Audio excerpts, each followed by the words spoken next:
le Seigneur, je bénis Dieu parce qu'il est bon pour nous. Il nous donne encore ce privilège de nous réveiller ce matin plein de force. Il nous a protégés parce qu'il veut continuer à faire des choses avec nous. C'est pourquoi il est bon pour nous de commencer notre journée toujours par la prière, le remerciant de son amour envers nous et méditant la parole afin de connaître la vérité et que nous soyons affranchis par la vérité. Bien-aimés, nous allons partager dans le livre des Actes des Apôtres, le chapitre 15. Je commence à lire au premier verset, je lis au nom de Jésus. Quelques hommes venus de la Judée enseignaient le faire en disant « Si vous n'êtes circoncis selon les rites de Moïse, vous ne pouvez être sauvés. » Alors quelques-uns du parti des pharisiens qui avaient cru s'élevèrent en disant « Il fallait circoncire les païens et exiger l'observation de la loi de Moïse. » Les apôtres et les anciens se réunirent pour examiner cette affaire. Une grande discussion s'étant engagée, Pierre s'éleva et leur dit « Bien-aimés, Dieu qui connaît les cœurs, leur a rendu témoignage en leur donnant le Saint-Esprit comme à nous. Il n'a fait aucune différence entre eux et nous, ayant purifié leur cœur par la foi. Maintenant donc, pourquoi tenterez-vous Dieu en mettant sur le joug des disciples un joug que ni nos pères ni nous n'avons pu porter? Bien-aimés, ça c'est les hommes. Ici nous allons parler sur la circoncision du cœur. Pourquoi la circoncision du cœur? Parce que tu peux être circoncis selon la chair. Mais si ton cœur n'est pas circoncis, tu n'as rien fait.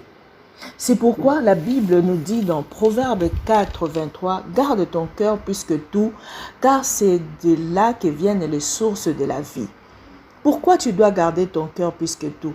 Parce que le cœur est toujours tenté dans de mauvaises pensées. Le cœur a toujours les pensées de meurtre, d'adultère, d'impudicité, des vols, de faux témoignages, de toutes ces vices qui rendent le cœur méchant et qui déprave l'homme. C'est pourquoi nous devons garder nos cœurs plus que tout. Maintenant ici, Dieu a jugé bon que le païen reçoive le Saint-Esprit parce qu'ils ont cru à la parole de Dieu. Et même dans Galates 3, 5 nous montre que c'est pas par le miracle que nous avons reçu la justification, mais nous avons été sauvés par la foi. Galates 3, 11 dit « Et que nul ne soit justifié devant Dieu par la loi, et cela est évident puisqu'il est dit « Le juste vivra par la foi ».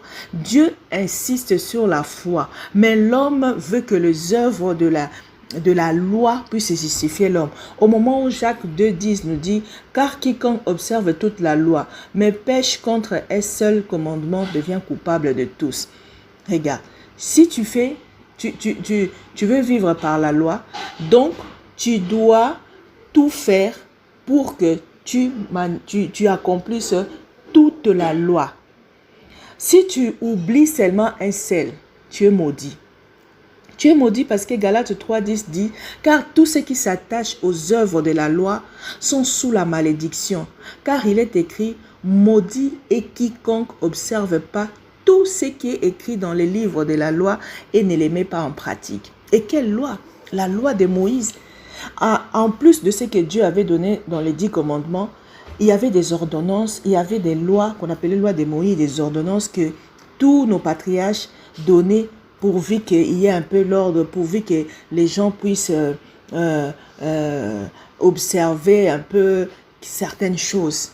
Et il y avait beaucoup de lois que Moïse avait ajoutées qui n'étaient pas bien, ou des fois donner seulement beaucoup plus de droits à l'homme qu'à la femme.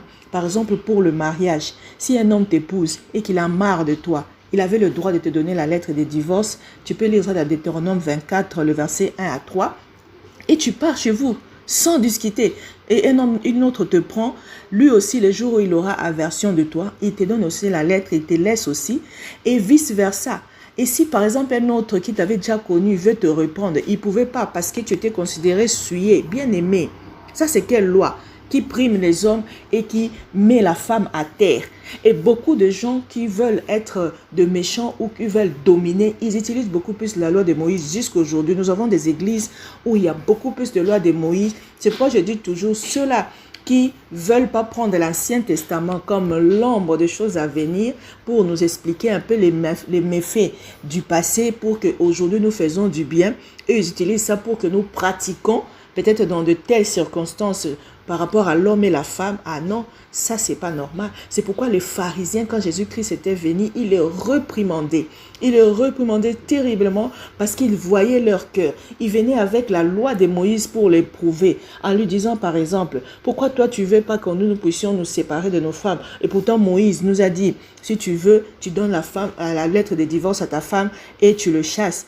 Lui, il les disait, non, c'était pas le mauvais cœur que vous avez, que lui, il a écrit ça. Il était contraint de faire certaines choses juste pour vous faire plaisir. Mais moi, je vous dis, si ce n'est pas à cause de l'infidélité que vous chassez vos femmes, vous devenez un adultère. Alors, on le trouvait tellement dur. Il remettait les choses. C'est pourquoi il est venu. Il a dit, je ne suis pas venu pour abolir la loi, mais pour l'accomplir. Et tout ce qui était dans la mauvaise alliance, là, il a carrément aboli. Parce que lorsqu'il nous a donné une nouvelle alliance, c'est-à-dire l'ancienne est abolie. C'est pourquoi aujourd'hui, nous devons vivre selon l'alliance que Jésus-Christ a faite avec nous. C'est ce que Paul était en train de dire aux autres. Nous ne devons pas obliger les gens que Dieu a approuvés par la foi, Dieu a justifié par la foi, à leur prescrire de vivre comme nous. C'est que nous avons vécu avec la loi de Moïse. On n'arrivait même pas. Donc, tout ce qu'on pouvait faire, on était toujours sous la loi. On était toujours sous l'emprise de la malédiction. Parce que personne ne pouvait observer toute la loi. C'est pourquoi Jésus-Christ, quand il est venu, il a raccourci en deux. Tu aimeras Dieu de tout ton cœur, de toute ton âme, de toutes tes forces. Et tu aimeras ton prochain comme toi-même. Si tu fais ces deux choses seulement, tu as accompli toute la loi. Mais l'homme veut toujours des sacrifices. L'homme veut toujours marcher par les œuvres. L'homme veut toujours accomplir quelque chose pour qu'il dise non, si j'ai gagné ça, c'est parce que je fais ça. Bien aimé, ce n'est pas ça. Avec l'amour de Jésus-Christ, nous devons nous séparer de la loi. Nous devons mourir selon la loi pour vivre avec Dieu. Galates 2,19 nous dit, car c'est par la loi que je suis mort à la loi afin de vivre pour Dieu. Nous devons mourir par rapport à la loi. Sinon, tu seras toujours condamné, tu seras toujours incapable d'observer toute la loi. C'est pourquoi Jésus-Christ nous a justifiés par la foi. Galates 3,11 nous dit, et que nul soit justifié devant Dieu par les œuvres de la loi. Cela est évident puisqu'il est dit, le juste vivra par la foi. Ici, Paul est en train de dire, Dieu a vu leur cœur, il leur a purifié par la foi. Alors, pourquoi vous ne voulez pas qu'on laisse les choses simplement comme ça? Alors, les autres ont été convaincus. Dans le verset 19, ils ont dit, c'est pourquoi je suis d'avis qu'on ne crée pas de difficultés à ces païens qui se convertissent à Dieu, mais qu'on leur prescrive de s'abstenir des souillures des idoles, de la débauche, des animaux étouffés et du sang. Bien-aimés, quand les gens se convertissent aujourd'hui, ne leur mettez pas les joues que vous-même vous ne faites pas. Aujourd'hui, on commence déjà à présenter les sacrifices de beaucoup de choses que l'homme doit faire pour qu'il marche avec Dieu. Non, quand Dieu te donne quand Jésus-Christ est mort à la croix pour nous, il nous a justifiés, il nous a sauvés. Il veut seulement que nous puissions garder notre cœur. Il veut seulement que nous puissions les confesser comme notre Seigneur et notre Sauveur et que nous puissions croire dans nos cœurs qu'il est notre salut et qu'il est celui qui est venu nous sauver afin de vivre comme lui veut. Et par-dessus tout, nous devons garder nos cœurs. Nous devons garder nos cœurs parce que c'est de là que viennent les sources du mal. C'est pourquoi Matthieu 5,8 nous dit « Heureux ceux qui ont le cœur pur, quand ils verront Dieu. Fais tout pour que le nouveau converti ait le cœur pur. Fais tout pour que le nouveau converti puisse fuir l'impudicité, s'abstenir des mauvaises choses, de l'adultère, de calomnie, des vols, de tout ce qui peut leur amener en enfer. Et que nous puissions honorer Dieu de nos cœurs et pas de la bouche. Car Matthieu 12,34 dit, il a appelé les pharisiens race de vipères. Comment pourriez-vous dire de bonnes choses, méchants que vous l'êtes? Car c'est de l'abondance du cœur que la bouche parle. Un cœur qui est rempli de méchanceté, un cœur qui est rempli de fausseté. ne pourra jamais honorer Dieu, ne pourra jamais confesser des bonnes choses. C'est pourquoi le peuple, Dieu savait que ces peuples, les pharisiens, ils m'honoraient de lèvres, pas de leur cœur. Et c'est pas ce que Dieu veut de nous. C'est pourquoi nous allons prier, nous allons demander à Dieu la force de conserver nos cœurs, la force de nous priver de beaucoup de choses, de crucifier la chair pour que nous puissions être sauvés. Et nous devons demander à Dieu l'amour pour le prochain, afin que ce qu'on veut qu'on fasse pour nous, nous puissions aussi le faire pour les autres. Prions au nom de Jésus. Merci Seigneur Jésus. Merci pour l'œuvre de la croix.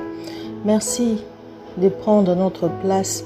Merci de nous justifier par la foi, car nous ne pouvons porter aucune œuvre qui puisse te toucher afin que tu puisses nous sauver. L'homme a été trouvé indigne. Il n'y avait personne pour nous sauver. Mais toi, tu as pris, Seigneur, oh Dieu.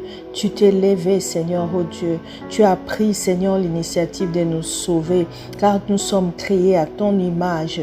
Seigneur, oh Dieu, béni soit le Seigneur pour cet amour manifesté à la croix. Seigneur, nous ne pouvons pas, Seigneur, oh Dieu, accomplir, Seigneur, oh Dieu, ta volonté sans toi. C'est pourquoi nous voulons que tu prends le contrôle de nos cœurs. Bien-aimés, en ces moments, demandons à Dieu de venir habiter en nous. La Bible dit, Jésus-Christ nous a dit, si vous voulez prier, demandez que le règne de Dieu vienne. Demande que le règne de Dieu vienne dans ton cœur. Dis à Dieu, viens régner dans mon cœur. Parce que s'il vient régner dans ton cœur, il aura les dessus sur toi. Tu lui donneras la direction de ta vie et il va coordonner les choses de manière à ce que tu marches sur le chemin de la vie qu'il est. Parce que c'est lui qui connaît la loi. C'est lui qui connaît les désirs du cœur de Dieu. C'est lui qui connaît le chemin. Tu ne peux pas te conduire toi-même. Sinon, tu serais comme un aveugle qui conduit sa vie et qui conduit aussi de milliers de personnes avec lui. Oh Seigneur, ne me laisse pas conduire ma vie toute seule. Aide-moi, Seigneur, à marcher dans tes voies. Aide-moi, Seigneur, à marcher selon toi, tu le veux. Seigneur, oh Dieu, donne-nous la force de nous priver de tout ce qui nous fait honte, de nous priver de tout ce qui, Seigneur, te déshonore. Aide-nous, Seigneur, à bannir de nos cœurs tout ce qui nous éloigne, Seigneur, de toi. Apprends-nous à voir vanité, tout ce qui est dans le monde, car tout ce qui se passe sous le soleil, tout ce qui émerveille les hommes, c'est vanité des vanités. Ce n'est que des choses qui vont poursuivre le vent. Nous voulons avoir le cœur, Seigneur, oh Dieu, à droite, comme le dit dans Ecclésiaste 10, 2. Le cœur du sage est à sa droite et le cœur de l'insensé à sa gauche. Seigneur, nous ne voulons pas avoir de cœur à la gauche. Seigneur, nous voulons, Éternel, conserver nos cœurs à toi, parce que tu es assis à la droite du Père. Nous voulons être à ta droite, Seigneur, recevant des instructions venant de toi, afin que nous puissions apprendre à aimer nos prochains comme nous-mêmes. Seigneur, si seulement nous pouvons aimer l'autre et lui faire ce qu'on veut qu'on fasse pour nous, nous accomplirons toute la loi. C'est pourquoi, Seigneur, nous voulons te donner nos cœurs. Laisse que, Seigneur, nous puissions appliquer nos cœurs aux bonnes choses. Nous voulons apprendre à aimer. Nous voulons porter des fruits du Saint-Esprit. C'est pourquoi viens diriger nos cœurs, viens régner dans nos vies, viens régner dans nos maisons, viens nous donner la vie, Seigneur, oh Dieu, que le monde ne peut nous donner, que la loi ne pouvait nous donner. Tu es la vie, Seigneur Jésus-Christ. Bénis, oh Dieu, le Seigneur Jésus-Christ qui a porté nos fardeaux, qui nous a donné tout simplement par amour. Oh Seigneur, nous voulons arrêter, Seigneur, oh Dieu, de compliquer nos vies en nous mettant plusieurs jours que personne ne peut porter. Oh Seigneur, tu veux, Seigneur, oh Dieu, graver ta loi dans nos cœurs. Mais nous voulons toujours vivre selon les préceptes des hommes. Seigneur, viens, Seigneur, nous donner la force de pouvoir, Seigneur, faire le bon choix entre la loi des hommes et la loi des dieux. Seigneur, tes lois sont faciles. Tes lois sont simples, elles ne sont pas compliquées, mais pourquoi sommes-nous toujours attirés vers le mal? C'est pourquoi apprends-nous à crucifier nos chairs, apprends-nous à crucifier nos corps.